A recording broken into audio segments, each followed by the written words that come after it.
Assalamualaikum warahmatullahi wabarakatuh. Salam sejahtera untuk semuanya. Saya Pak Ali dari Insight Jember.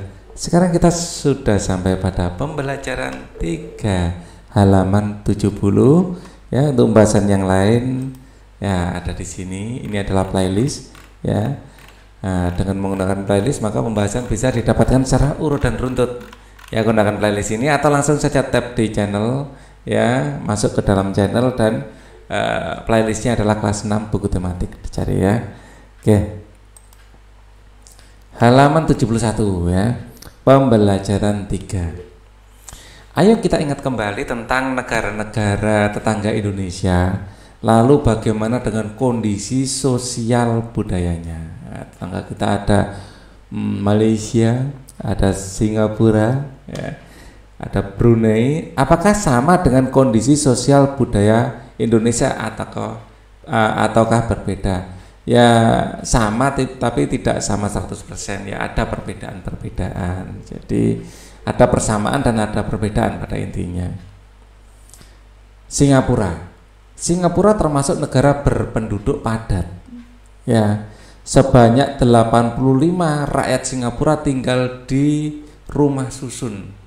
Penduduknya terdiri atas etnis Tionghoa, ini sama di Indonesia juga banyak etnis Tionghoa, Melayu, apalagi Melayu kita banyak sekali. India ada walaupun tidak sebanyak Tionghoa atau Melayu. Rakyatnya menganut agama Buddha, Islam, Kristen dan Tao. Nah, ini Tao nih yang beda ya. Di Indonesia ada Buddha, Islam, Kristen. Ya. Penduduknya berbahasa Inggris ya. Mandarin, Melayu dan Tamil ya, kita sama di Melayunya. Bahasa Indonesia pada intinya kan sama dengan Melayu, mirip sekali ya. Rakyat Singapura sangat disiplin dalam masalah kebersihan. Wah, ini yang beda dengan kita itu kurang disiplinnya ya. Di sini sangat disiplin ya. Singapura menjadi negara paling bersih di Asia ya. Mungkin setelah itu menyusul Jepang ya. Jepang itu sangat bersih juga. Singapura banyak dikunjungi para wisatawan ya. Mereka ingin berbelanja di Singapura. Singapura memang tempat pusat perbelanjaan. Bacalah kembali informasi tentang keadaan geografis negara Singapura. Bersama dengan temanmu lakukan analisis sederhana tentang hubungan ya antara keadaan geografis negara-negara tersebut dengan keadaan sosial budayanya. Keadaan geografis, keadaan sosial budaya. Ya, oke. Kita mulai dari keadaan geografis dulu ya. Wah, di sini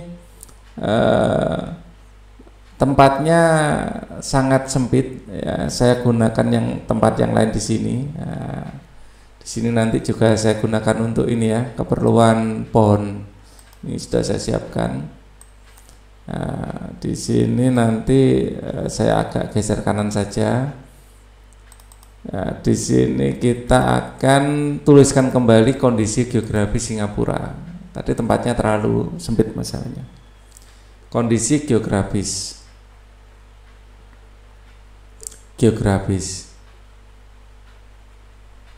Ya. Nah, kondisi geografisnya ya. Lokasi tertinggi adalah Bukit Timah ya. Yang jelas ini. Yang pertama bukan itu. Yang pertama kondisi geografisnya adalah dia terletak di jalur perdagangan internasional. Nah, ini terletak pada jalur perdagangan internasional.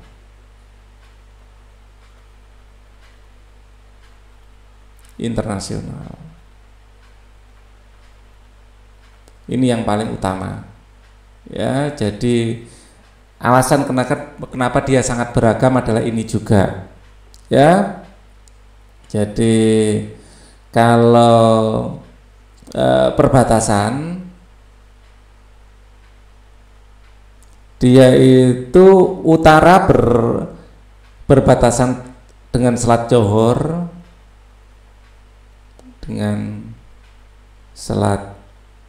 Johor, terus kemudian selatan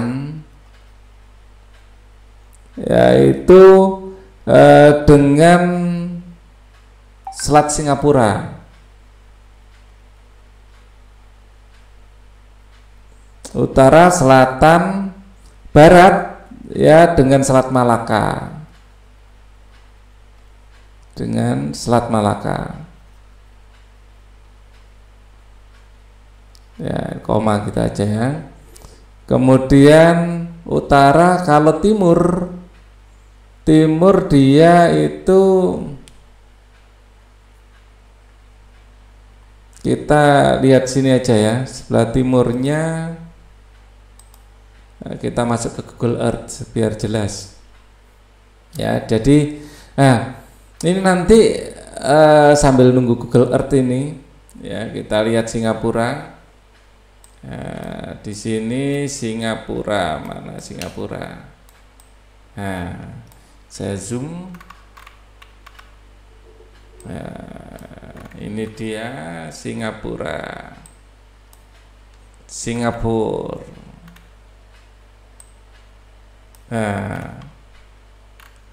Sebelah timur dengan ini Johor ya, sebelah utara dengan Johor. Ya, ada Selat Johor di sini. Ya. Nah, timur berarti ya dengan ini ya, Malaysia ya, Malaysia.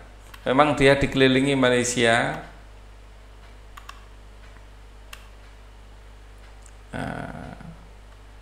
Dengan ini apa, wilayah Singapura itu yang Johor Strait ini ada Selat Johor.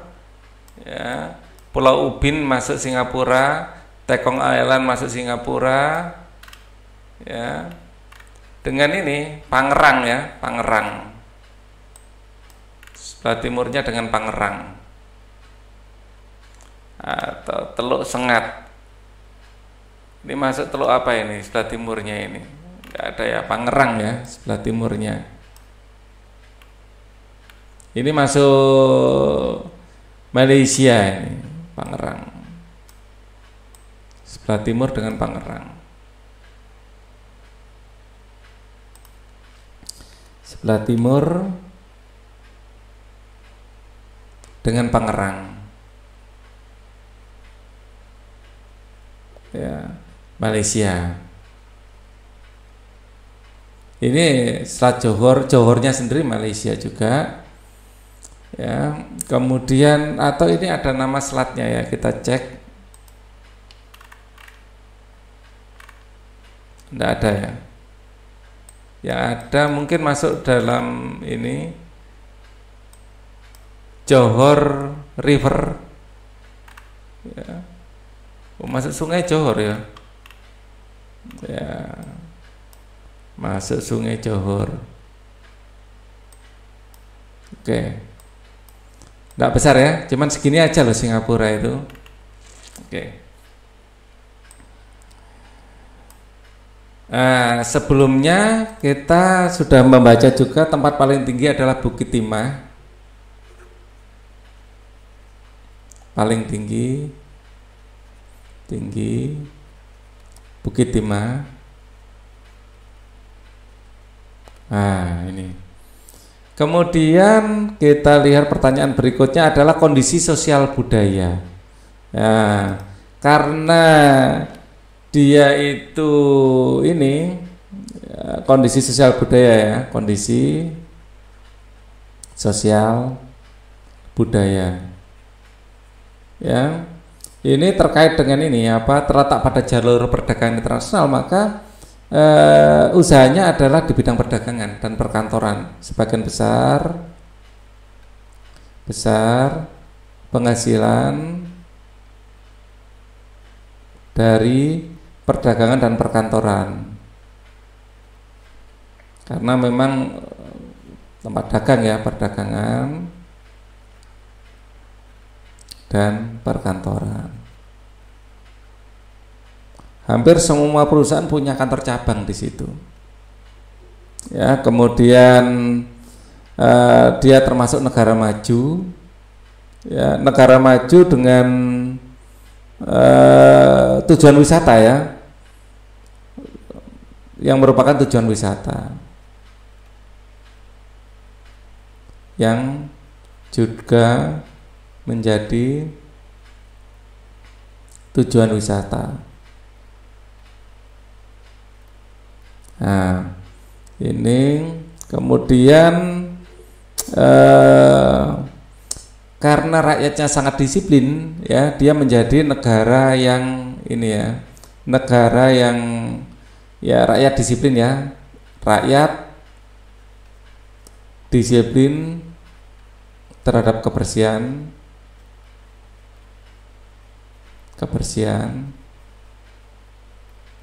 negara paling bersih di Asia,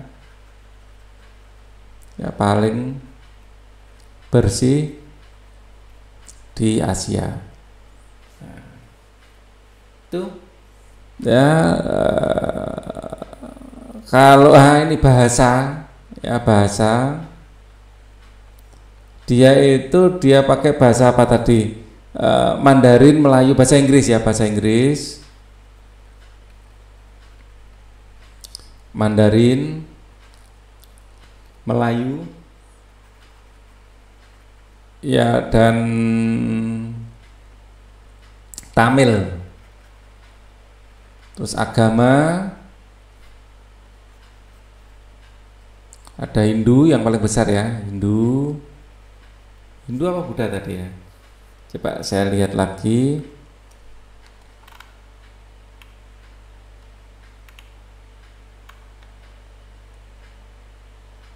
Ya, rakyatnya Buddha, bukan Hindu. Buddha, Islam, Kristen, dan Tao.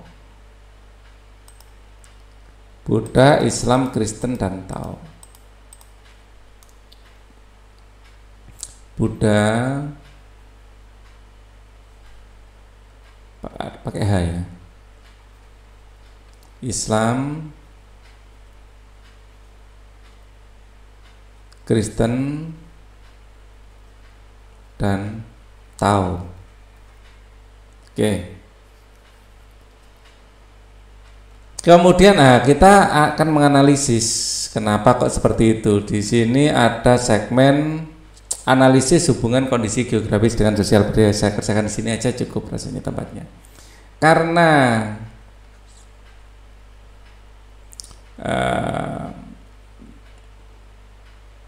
berada pada jalur perdagangan dunia, maka mata pencariannya sebagian besar ditopang dari perdagangan. Ya, sebagian besar dari perdagangan, perkantoran, dan pariwisata. Ya. Kemudian wilayah sempit, ya, 85% penduduk ya ada di rumah susun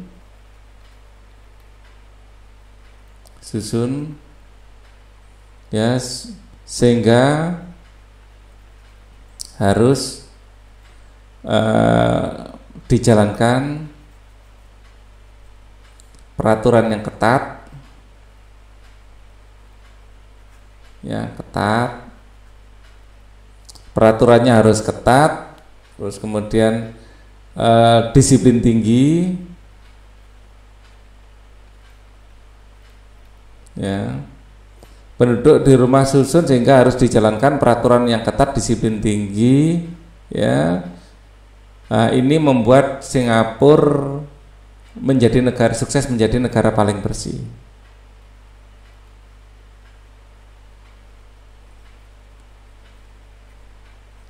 Ya, sukses menjadi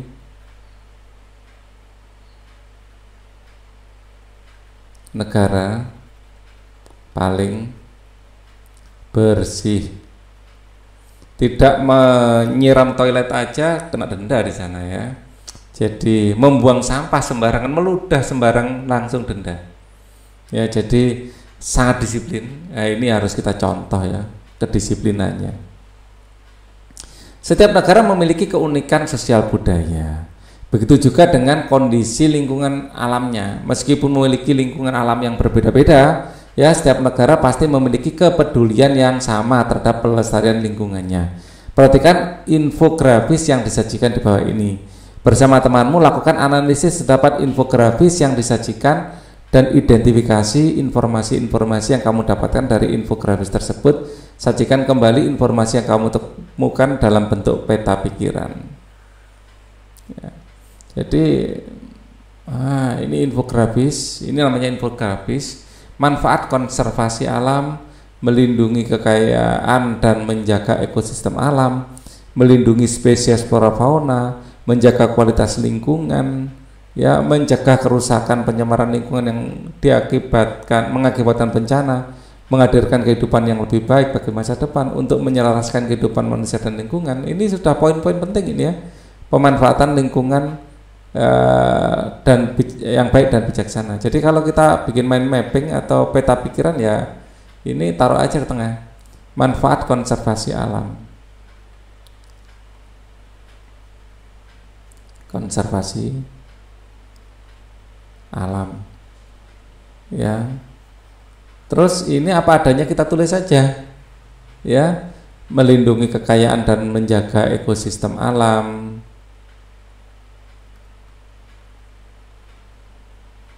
kekayaan dan ekosistem alam ya. Yang kedua, melindungi spesies flora dan fauna.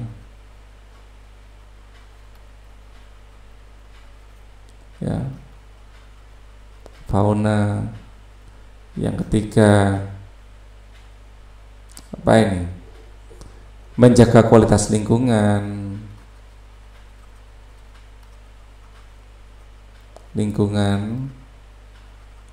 Terus yang keempat, ini adalah mencegah kerusakan pencemaran lingkungan yang mengakibatkan bencana, kerusakan dan pencemaran lingkungan yang mengakibatkan bencana. Sama ya dengan ini ya. Kelima, menghadirkan kehidupan yang lebih baik bagi masa depan.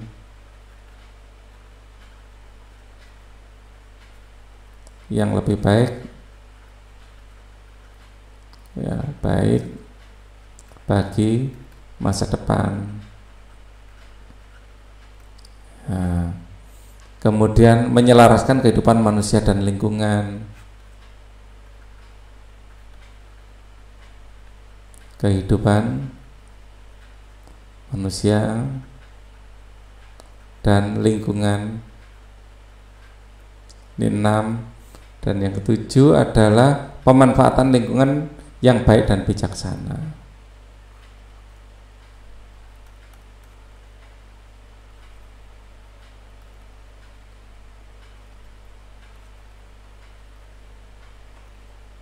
Bijaksana. Oke, menjaga kelestarian lingkungan hidup merupakan tanggung jawab bersama. Setiap warga negara bertanggung jawab melakukan upaya-upaya melestarikan lingkungan hidup. Apakah kamu tahu makna tanggung jawab? Tanggung jawab adalah kesadaran manusia akan tingkah laku atau perbuatan yang baik yang disengaja maupun tidak disengaja. Keren. Sekali lagi, tanggung jawab adalah kesadaran manusia, kesadarannya akan tingkah laku atau perbuatan yang baik yang disengaja maupun tidak disengaja. Ya. Kesadaran, tanggung jawab pada kata kuncinya adalah kesadaran. Tanggung jawab juga berarti berbuat sebagai perwujudan kesadaran akan kewajibannya. Nah, ini tanggung jawab adalah perwujudan perbuatan yang merupakan perwujudan kesadaran atas kewajibannya. Ini bagus juga definisinya. Saya lebih suka yang kedua. Ya, tanggung jawab adalah berarti ya perwujudan kesadaran akan kewajibannya. Setiap manusia memiliki tanggung jawabnya masing-masing sesuai dengan posisi dan kedudukan yang dimilikinya. Misalnya dalam sebuah keluarga, setiap anggota keluarga memiliki tanggung jawab yang berbeda sesuai dengan posisinya. Gambarlah pohon keluargamu, identifikasilah tanggung jawab setiap anggota keluargamu, bandingkan hasil identifikasi tanggung jawab di keluargamu dengan tanggung jawab di tempat temanmu. Gunakan format pohon keluarga untuk membantumu. Ya, jadi ini format pohon keluarganya sudah saya zoom besar di sini. Ya, nah, pertama akan kita tuliskan tanggung jawab sebagai seorang bapak. Ya, bapak atau paman di sini sama ya, bapak atau paman. Ya, jadi seorang ayah. Ya, jadi ayah ini tanggung jawabnya adalah yang pertama adalah menjadi pemimpin dalam keluarga.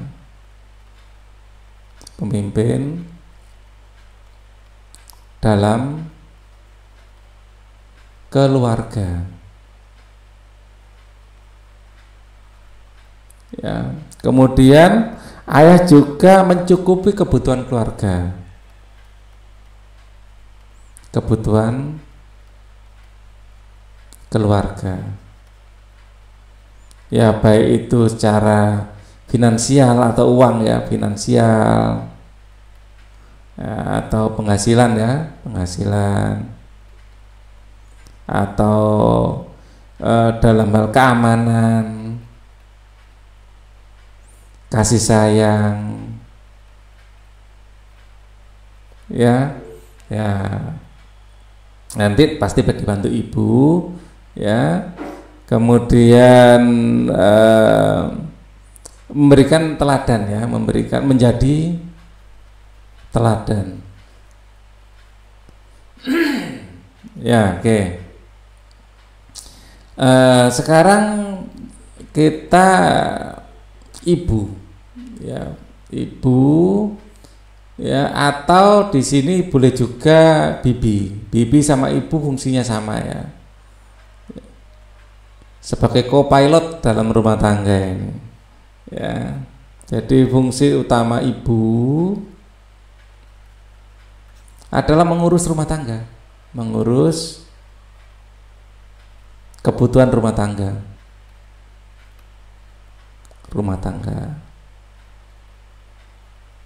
ya. Ini banyak sekali ya mencakup misalnya ketersediaan makanan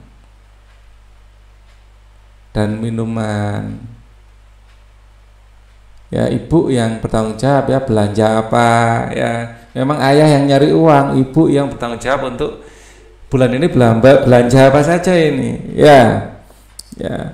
Terus kemudian mengurus kebutuhan masyarakat, kemudian makanan, minuman, kebersihan. Tentu akan dibantu seluruh anggota keluarga, tapi yang menjadi komandannya ibu ini dalam makanan, kebersihan ya. Terus sama dengan ayah juga ya, membantu mencukupi kebutuhan rumah tangga. Cukup bukan untuk mencukupi, membantu ya, membantu mencukupi sesuai dengan porsinya ya, kebutuhan rumah tangga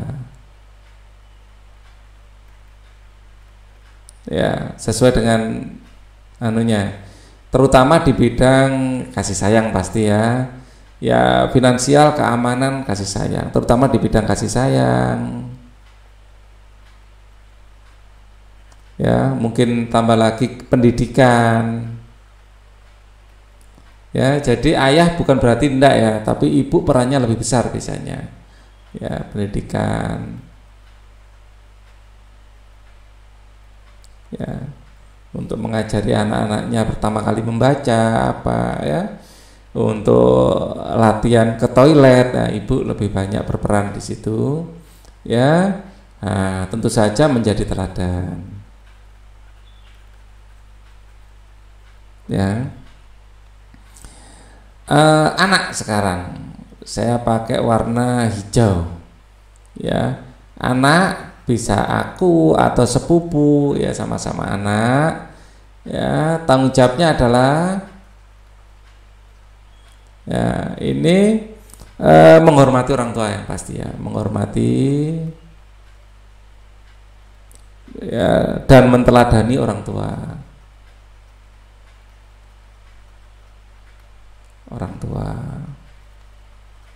Terus kemudian taat pada aturan, menaati peraturan, ya, pada aturan keluarga. Mungkin setiap keluarga beda-beda aturannya, ya. Membantu sesuai dengan kemampuan,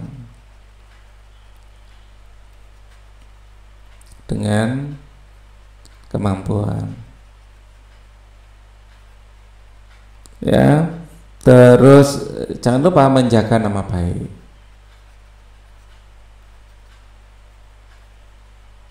keluarga.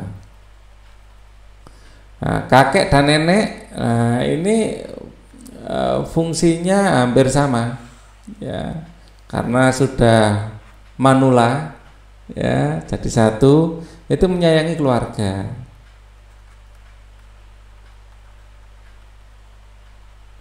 Ya, menyayangi keluarga,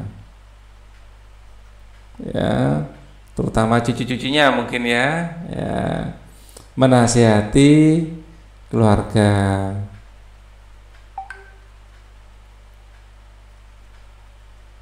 ya. Jadi kita masih butuh nasihat-nasihat, petuah-petuah dari kakek nenek, memberi teladan pada keluarga.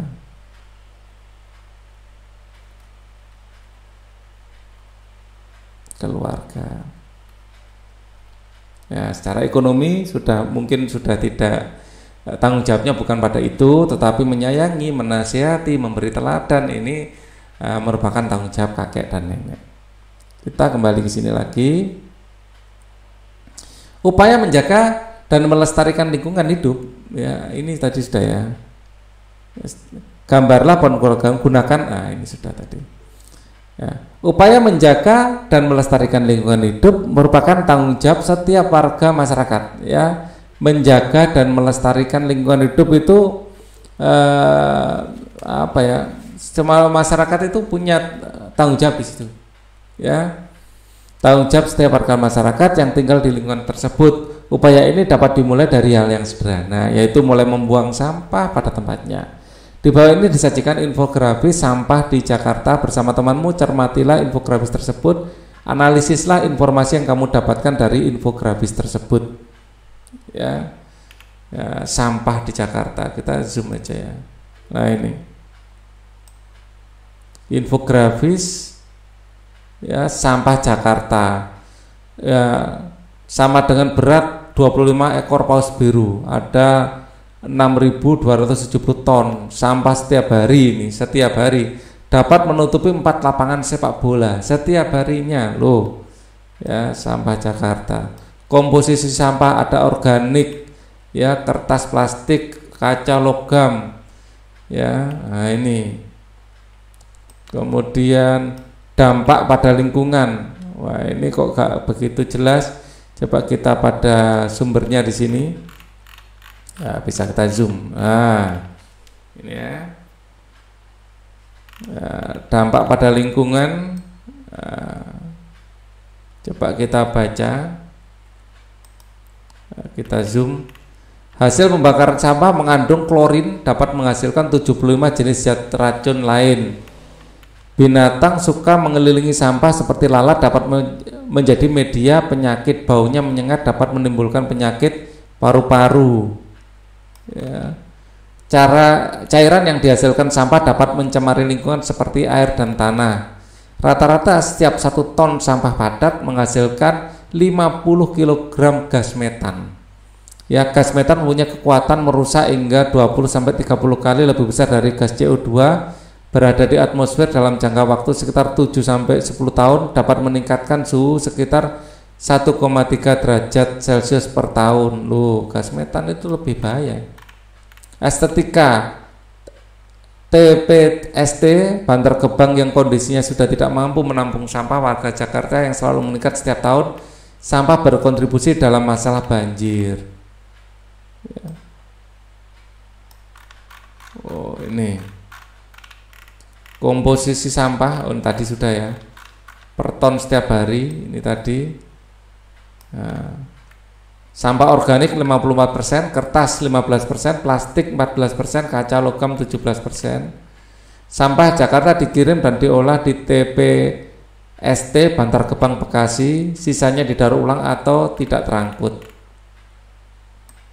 Ya. Nah, ini apalagi ini? Peran masyarakat. Masyarakat rela bayar retribusi sampah lebih dari 50.000 per bulan asal dikelola dengan baik. Apa yang kamu pikirkan ketika mendengar kata sampah? Kotor derbau simbolnya. Keren. Recycle 2%. Kotor dan bau sekian, recycle sekian, ya. Jadi banyak yang mengeluh daripada yang memberi solusi. Ya. Skala rata-rata keinginan masyarakat Jakarta untuk bertanggung jawab pada sampahnya sekitar 7,6 dari 10. Ada harapan menuju perubahan yang lebih baik. What can we do? Apa yang bisa kita lakukan? Metode pemilahan sampah, ada sampah itu dibedakan menjadi 2, ya. Pisahkan sampah yang mudah membusuk, sisa makanan, sampah kebun, taman, dedaunan dan lain-lain. Sampah sulit membusuk, plastik, kresek, kertas, kardus, kaca logam. Dikomposkan secara mandiri, kirim ke tempat pengomposan, manfaatkan kompos di lahan, kebun, halaman, rumah untuk tanaman hias dan lain-lain, tanaman dalam pot, padi, toga, buah sayur, rempah-rempah dan lain-lain. Yang tidak bisa membusuk, sumbangkan atau dijual. Tempat barang bekas, tempat daur ulang, tukang rongsokan, pemulung. Mari bersama-sama kita wujudkan Indonesia bebas sampah 2020. Sekarang sudah 2020 dan masih belum bebas sampah. Ya. Sekarang 2021 mah. Aduh. Oke, kita kembali ke sini. Ya, kita zoom in lagi. Nah, identifikasilah tanggung jawab kita sebagai warga masyarakat dalam menjaga lingkungan dari sampah. Yang bisa kita lakukan untuk menjaga lingkungan dari sampah, yang jelas pertama adalah membuang sampah pada tempatnya. Ya, tanggung jawab masyarakat dalam menjaga lingkungan dari sampah, ya. Jadi membuang sampah pada tempatnya.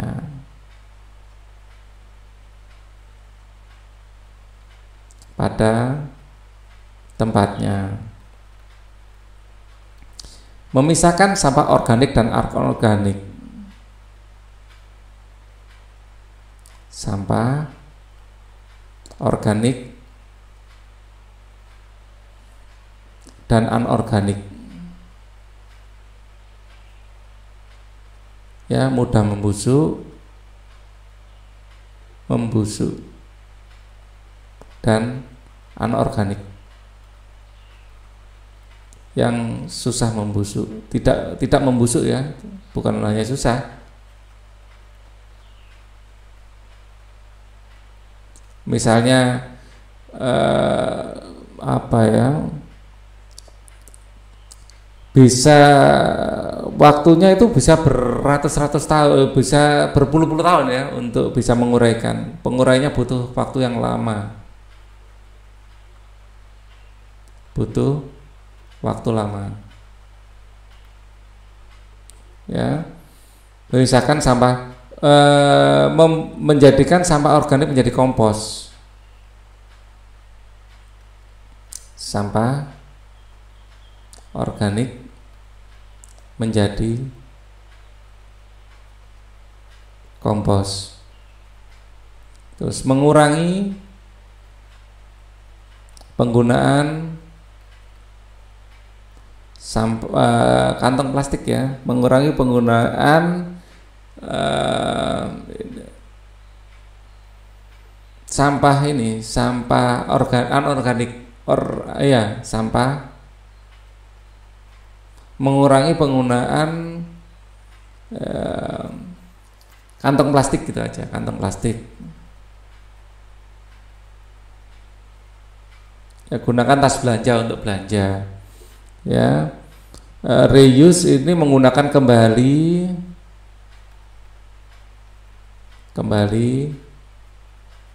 ya barang bekas. Ya, misal botol untuk tempat minyak bekas untuk tempat minyak, kan masih bisa toh untuk tempat minyak.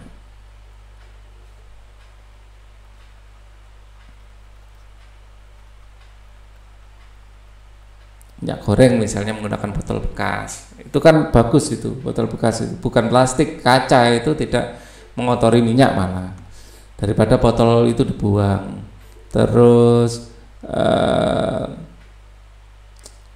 bisa juga recycle mendaur ulang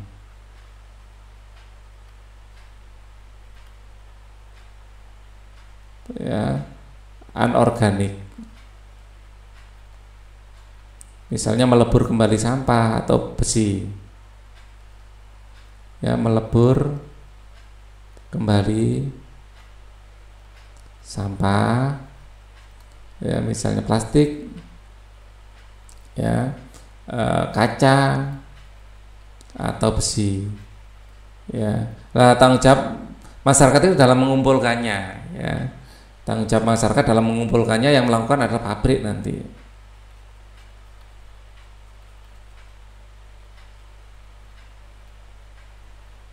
dalam memilahnya.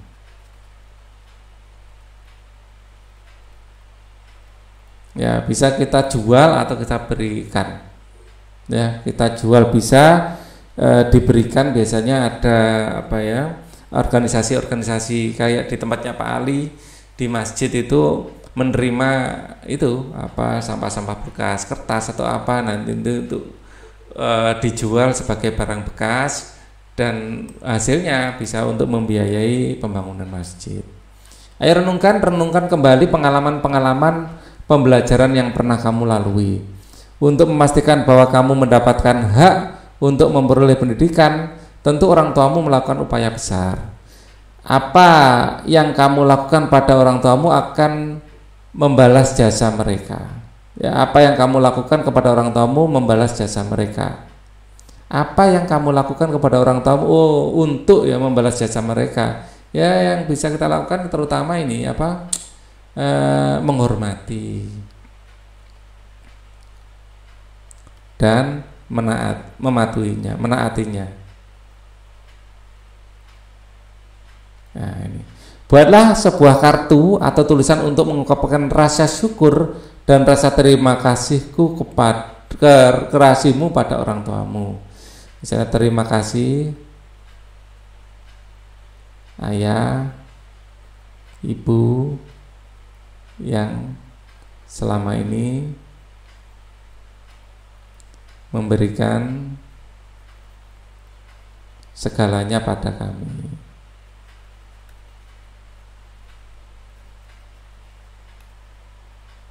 Ya, kalian adalah orang tua paling hebat.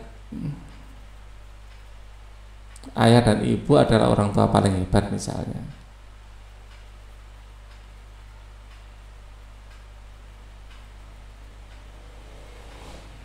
Paling hebat di dunia. Nah, misalnya seperti itu ya, orang tua pasti bangga diberi hal sesuatu seperti ini. Ya, tunjukkan tulisan kartu ucapan terima kasih yang kamu buat dan ceritakan kepada orang tuamu mengapa kamu membuat kartu atau tulisan itu. Ya, kita sudah sampai pada halaman 75. Kita akan lanjutkan lagi di video berikutnya. Thank you for watching. Wassalamualaikum warahmatullahi wabarakatuh.